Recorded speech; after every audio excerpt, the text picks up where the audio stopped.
Siamo con Paolo Abitante, il presidente del Tursi Rotondella. Sicuramente amaro in bocca per come è finita, perché è stata una gara equilibrata dove è stato un episodio a decidere poi la sfida.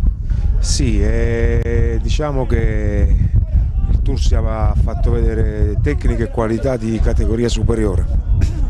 Ha giocato meglio non perché è la mia squadra, ma ha dato un po' di calcio spettacolo, soprattutto nel primo tempo, ha dato capacità di ripresa, hanno corso tanto fino all'ultimo.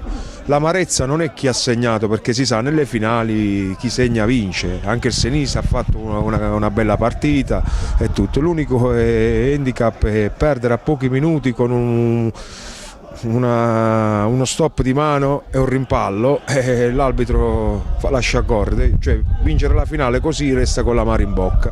Se fosse finita ai rigori o in altro modo si era più sereni. Comunque alla fine il calcio è così, le finali sono così, chi la mette dentro vince.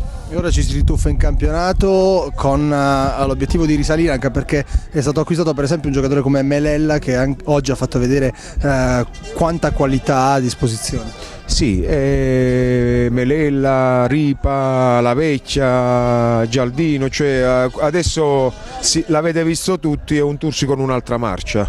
Sicuramente faccio delle previsioni, penso che saremo nei primi posti, cioè non in zona playoff, non penso di arrivare primo o secondo, però in sesto o quinto posto sì. Speriamo bene. Quindi vuol dire che il progetto Tursi Rotondella prosegue con la voglia di giocarsela per andare in eccellenza. Sì, il progetto è quello, giustamente con una squadra così allestita che ha dato calcio spettacolo, restare nelle zone basse della classifica non credo che non se lo merita. Ecco, l'abbiamo rinforzata proprio per il girone di ritorno, perché al girone di andata la squadra era carente in alcuni reparti che abbiamo colmato e oggi si è visto. Abbiamo avuto i complimenti da tutti, anche dai tifosi del Senise, da tutti. È stata una bella partita. Infine, per quanto riguarda la guida tecnica? Mantengo il riservo. Vabbè. Okay.